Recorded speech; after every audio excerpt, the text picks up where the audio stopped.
Assalamualaikum warahmatullahi wabarakatuh. Halo guys, kami dari kelompok 1 Ekonomi Manajerial.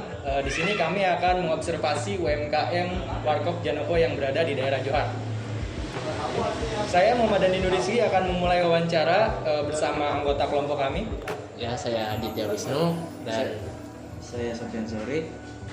Oke, untuk mempersingkat waktu kita langsung mulai saja ya. Untuk sebelumnya Kak, boleh langsung dikenalkan dulu dengan kakak siapa? Perkenalkan, nama saya Tito Herdianto. Saya di sini sebagai head barista di Warkop Janoko. Oke, dengan Adito ya? Iya. Adito, oke. Sebelumnya untuk mempersingkat waktu kita langsung saja mulai pertanyaan pertama ya. Saya pengen tahu nih profil bisnisnya Kak. Jadi kenapa dinamakan Warkop Janoko? Apa latar belakangnya? Oke, untuk dari profil bisnisnya sendiri kita mengusung konsep warkop ya. Sedangkan untuk di Kerawang sini kan coffee shop dan kedai kopi sangat banyak yang bertumbuhan, tapi kita karena di dekat area pasar kita pengen lebih mencakup lagi marketnya, jadi kita berkonsep warkop, warung kopi. Dan untuk Janoko sendiri singkatannya dari Jawa Kuno Kopi, karena kebetulan owner saya sendiri berasal dari Solo, jadi bertemanya Jawa. Oke. Mungkin Sofian mau bertanya. Visi dan misi Warkop Janoko ini bagaimana ya Kak? Oke, untuk visi misi sendiri kita ingin memberikan atau menyajikan kopi yang berkualitas bagus dengan harga yang cukup ramah di kantong ya. Iya, kayak gitu. Oh, berarti untuk sasaran bisnisnya tersendiri itu apakah ada range umur atau kayak seperti mahasiswa kah atau anak sekolah? Untuk secara market kita bisa mencakupnya kita ke semua ya, ke seluruh, mau dari umur 18 sampai 30 sampai 40 tahun kita ambil semua kayak gitu.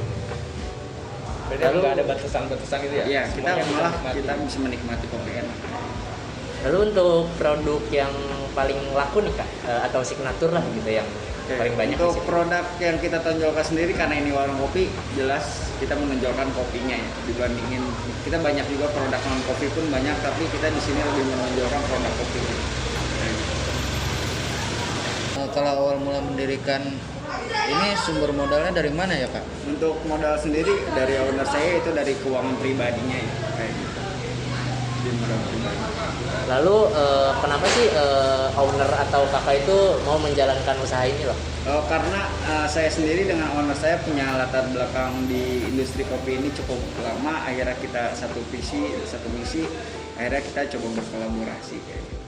Berarti untuk tujuan umumnya ke arah visi misi dan kolaborasinya. Ya, satu visi kayak gitu.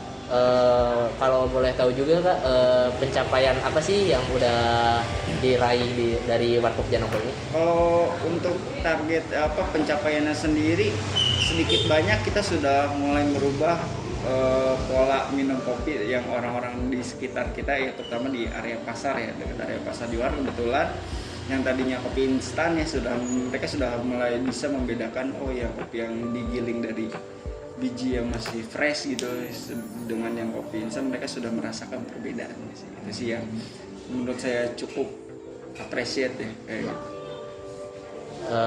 Lalu dengan dekat ke daerah pasar nih ya Kak, apakah ada agen atau distributor yang kerjasama dengan Warkop Janoko nggak? Kalau untuk karena kita kopi sih kita belum karena di area pasar ini kan general ya, banyak ya untuk kebutuhan ini belum, untuk di pasar sendiri sih belum ada yang kerjasama, paling hanya untuk kebutuhan belanja sehari-hari aja kita bakal ke pasar. Oh, berarti belum ada kerjasama lah. Belum.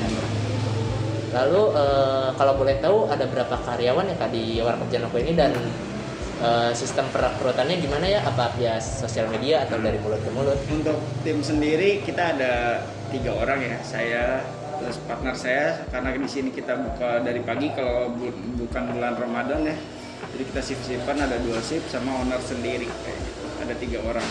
Nah, untuk perekrutannya sendiri memang kita dari media sosial, pasti kita melakukan pengumuman di media sosial bahwa kita membuka loker untuk penyeduh di Warkop Janoko sendiri.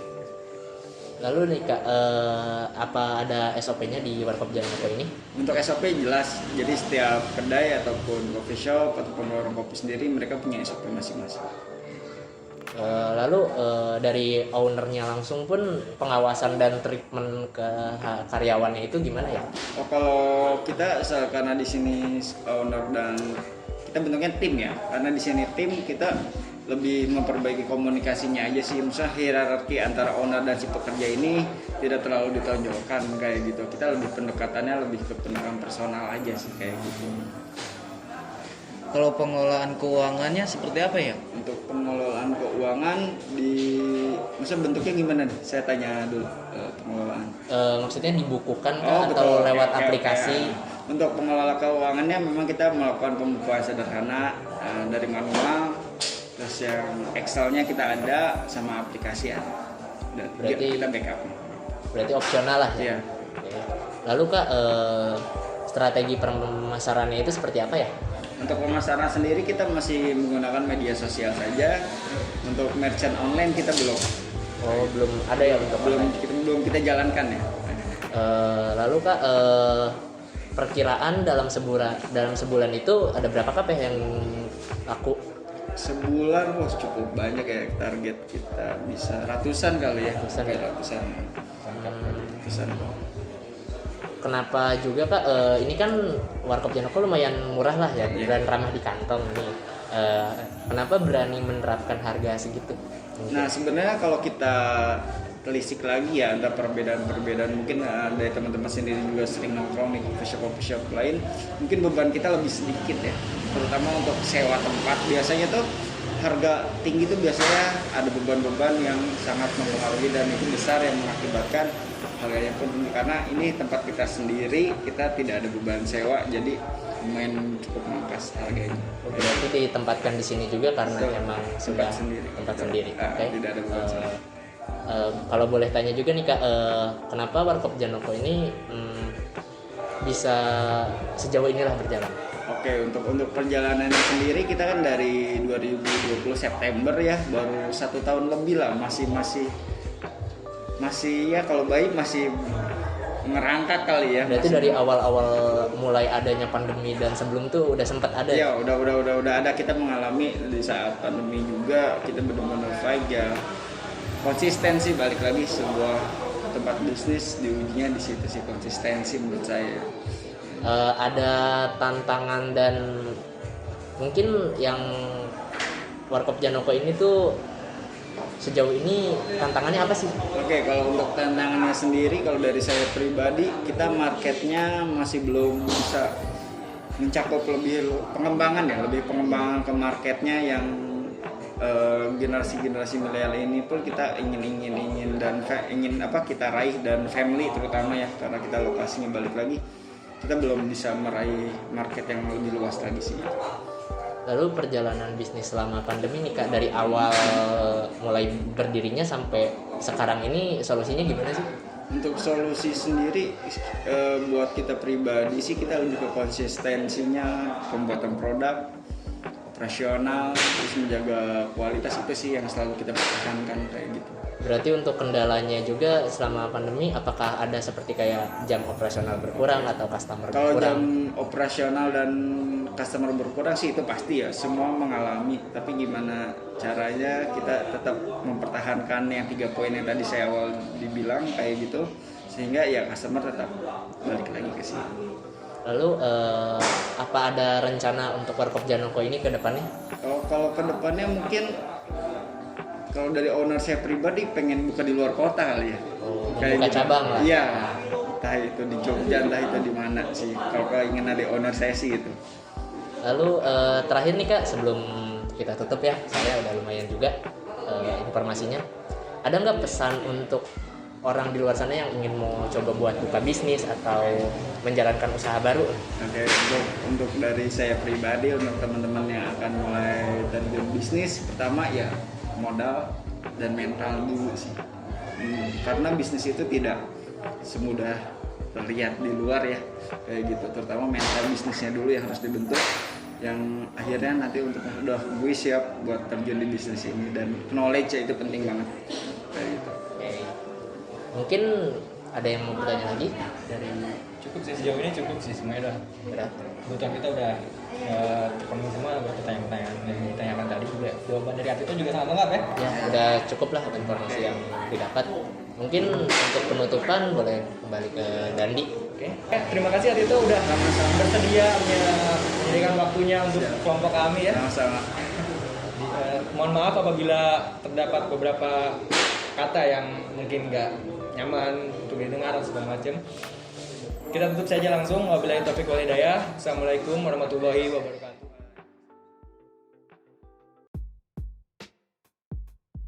Assalamualaikum warahmatullahi wabarakatuh. Nama saya Aditya Wisnardana dari kelas MN20F. Saya akan membahas tentang keputusan keuangan, pemasaran, dan keputusan sumber daya manusia dan produksi. Yang pertama ada keputusan keuangan.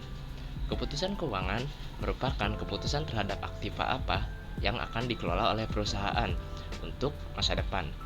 Keputusan keuangan terbagi menjadi yaitu keputusan investasi, keputusan pendanaan, dan keputusan dividen.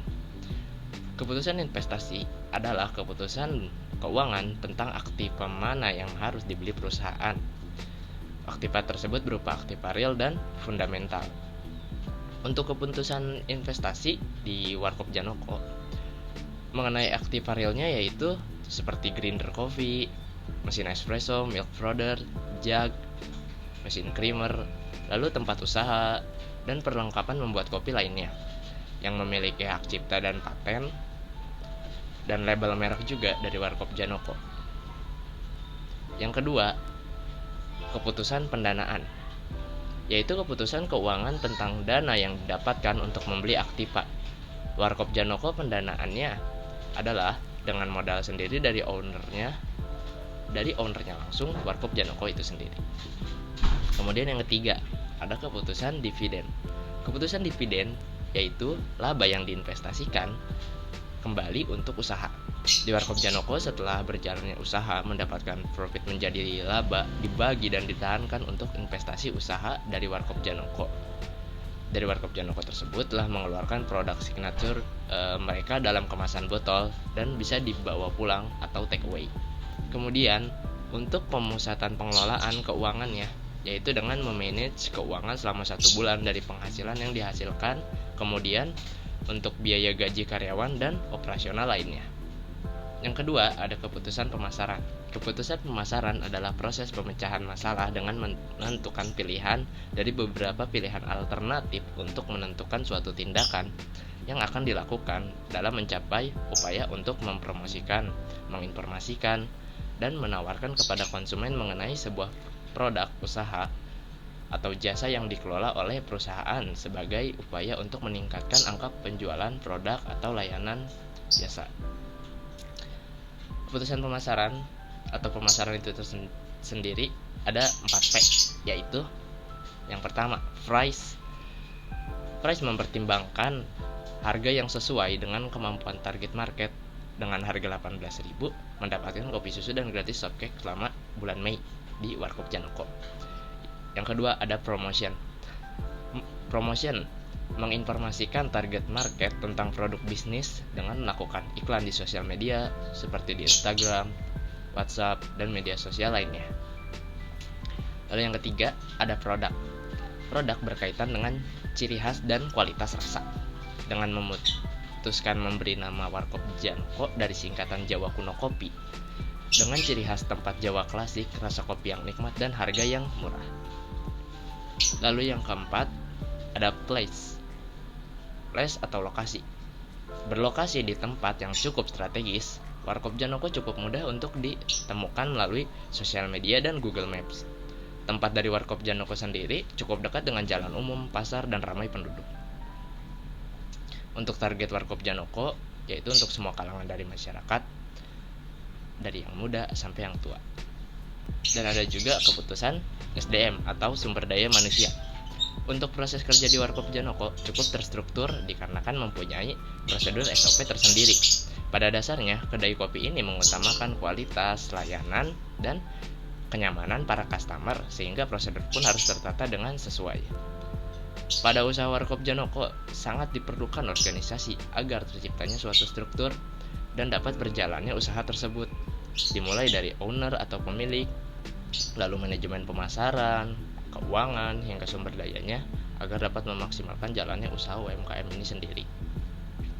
Untuk layanan tersendiri dimulai dari keramahan kasir saat customer melihat menu dan melakukan pembayaran, barista yang menjelaskan soal rasa kopi dan signatur menu, sampai dengan waiter sendiri yang harus memberi layanan kenyamanan membuat customer merasa lebih nyaman di Warkop Janoko.